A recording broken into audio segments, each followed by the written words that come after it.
لطيفة جدا، مش معتادة انها تبقى موجودة في البي تو سي. عندنا زي الاسانسيرات، لو انت عايز تعمل اسانسير لبيتك موجود. آم، عندنا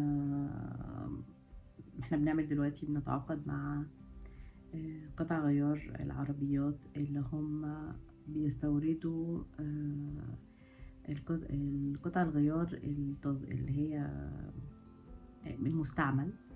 فما احنا متعاقدين مع احسن حد بيروح اليابان يجيب العربيات الياباني في البولكس.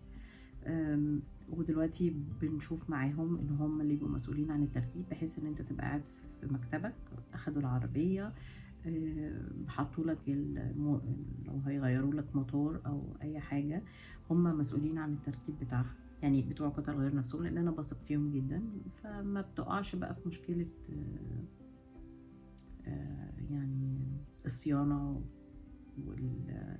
والمشاكل دي.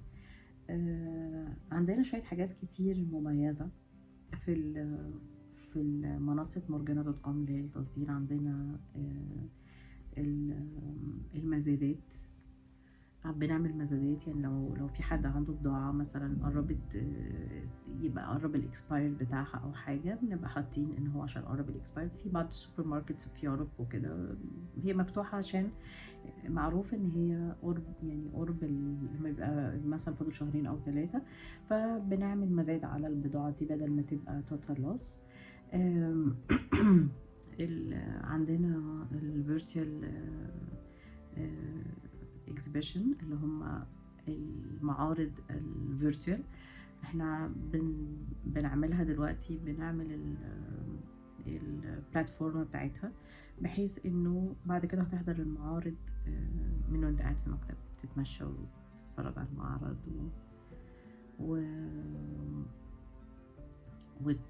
ولو عايز سامبلز عشان تبقى يعني متأكد بالدي اتش ال او يعني بأي وسيلة شحن، تاخد العينة وبتتفرج عليها، وبعدين تقرر تنزل بقى مصر. تبقى مثلا حضرت في المعرض ده 5000 عارض، بتختار مثلا 5 أو 6 اللي انت عايز تنزل لهم، بدل ما كان بقى بتقعد 3-4 أيام وتهلك في المعارض وتنسى وكده. لا، انت قاعد مرتاح في مكتبك، حضرت المعرض. المعرض ده هيبقى مثلا لمدة شهر، مش معرض بقى يومين 3، لا. طبعا ليه فوائد كتير، ان انت بتوفر السفر ونقل الماتيريالز يعني لا، بتوفر فلوس كتير جدا. بتحط جزء منها طبعا في الماركتينج بتاع المنصة مكلف.